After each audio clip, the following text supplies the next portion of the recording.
Hi, my name's Jen, and I wanted to talk about the moment your highest timeline activates. It is something that is so exciting to me, learning about timeline shifts, kind of the feelings that you go through, kind of the ways that you know the universe tells you like these nudges, and ways to kind of continue to stay on track and guided. So let's first talk about the highest timeline. So the highest timeline is the most aligned timeline with your soul purpose, giving you growth, joy, clarity, abundance, and it's just your highest and best path. Um, and the highest timeline goes with the theory that there are multiple timelines all happening at once, and you can kind of shift those timelines based on your thoughts, your feelings, your actions, what you're kind of doing in your day to day, what you're thinking, and you're able to kind of shift between those. And it's really exciting to kind of know you'll get those little nudges, those kind of thoughts to know when you're switching between or feeling that clarity. Really is just giving you the signs from the universe, right? So that's the highest timeline. It's your most aligned timeline with your soul purpose. That's the best way I would say it. And it just gives you so much peace and clarity and love and abundance. So, what are some of the shifts that you notice that you're on your highest timeline? In my opinion, the shifts will happen internally before they'll happen externally. Your soul will be shifted, but it'll take your body a second. The manifestations sometimes take a little bit longer because they're already happening so much within, but now the external needs to kind of catch up. The outside needs to catch up, right? So, what are one of the signs that you have shifted to your highest timeline? Well, one of them would be you feel so much clarity, but you're exhausted and you're feeling burnout. And that's a big one that has happened for me. Like, I have been feeling these waves of just like peace and excitement, but I'm so tired. And I'm just like falling asleep sitting there, sitting on my couch. And it's pretty much your identity shifting and your nervous system kind of recalibrating to this new reality that you are creating for your highest timeline to come in the external. Um, During those periods, you need a lot of rest. You need to drink a lot of water. I know they say, but you just need to just take a second back. And it can be hard when there's so much going on and you want to experience so much, but you really just need to like rest. I was getting these chronic headaches, but I was like constantly feeling like so grateful and excited, and like my mind felt so in tune, but I could not fall asleep without these chronic headaches, and I was always the best sleeper. So I just couldn't understand what was going on. And I just, once I started resting and just kind of giving into it and going to sleep on a Saturday night at 8 p.m., um, I started feeling more aligned. I started to see kind of the outer shift bit. um, Another one of your internal before your external is you're motivated, but you're terrified at the same time. And that's kind of, I don't know, it's crazy. It's kind of going with the clarity and the burnout, but the motivation is like it's pulling you towards the direction you need to go, even though it's scary. Like talking right now, you could feel in my throat chakra. I'm tripping on my words. I'm nervous, because, but I'm so motivated. I'm so excited. I'm journaling. I'm researching. I'm coming up with scripts all about, timelines and learning so much. And it's just so much excitement, but it's still, terrifying. It's terrifying to put yourself out there. It's terrifying of change. When you get so comfortable, when you get so in your routine, it could be really hard to change it, even though you're supposed to be doing something else. Another one could be brain fog, kind of forgetting what you're saying, forgetting situations. That's something that definitely could be one of them. And it's just pretty much your identity rewriting itself, like in a new identity script. That's kind of how I look at it.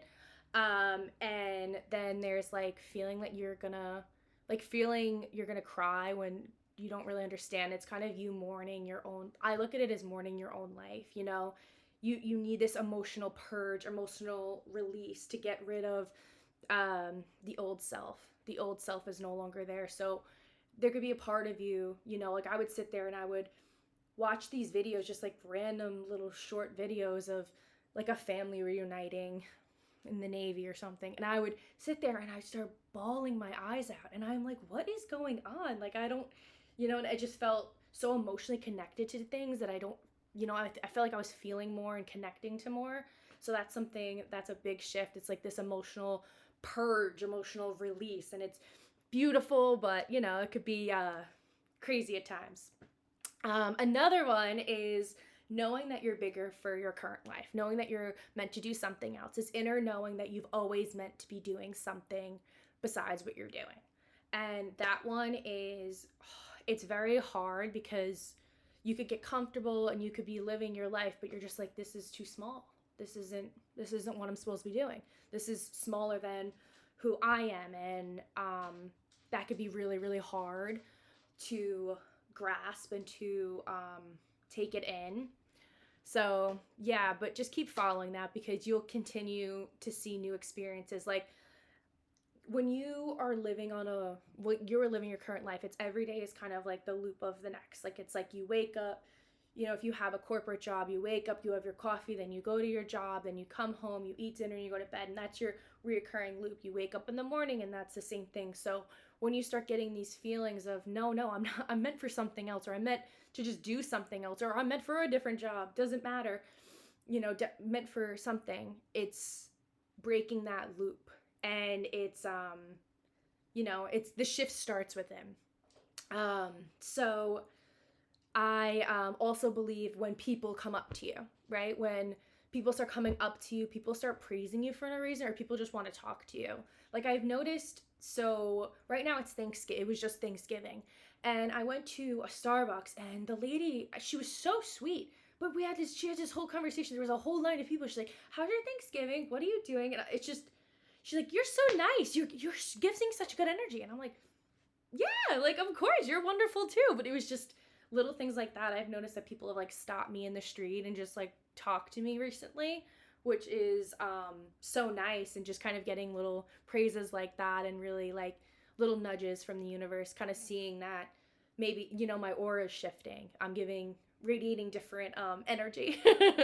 And another one I would say is I would just get like so another internal is these vivid dreams I would getting, or vivid like ideas that I've never really had before. They've never come to me like that. And it's because I've become so, you know, I'm allowing everything to come in. I'm journaling, I'm researching, I'm doing everything I can to kind of just flow, you know, listening to meditation music, and I'm like, how can I channel more? How can I be more? What can I do for the universe to connect more with me, to connect to other people? For me personally, one of my biggest internal shifts is fear of being seen and like publicly talking before I feel ready. I don't know when the shift started, but I got so scared of like being in front of people and feeling that that is my passion, feeling that that is my purpose, but so scared at the same time. So kind of the more that I'm able to, this is my experience, do it before I'm ready, I'm noticing kind of just a big change and just a feeling of like happiness and like clarity and just excitement. So that's really, really, really crazy. So say you're going through this shift, right? You're noticing all these things. What I would say to you if you're starting this journey is be patient with yourself. You've done a lot of conditioning to your same life. You've been on the same cycle, and it is going to take a lot to change. So be patient, relax, be calm. You know, you're changing your inner so much, and it can be frustrating. Why is it not happening yet? Why don't I see my rewards? Why don't I see all the work I'm doing? You are there. You're doing it. You just need your body to catch up with your soul, your higher self. It's there. It's doing it. Um, you know, the biggest thing is that the you know the ego is very loud.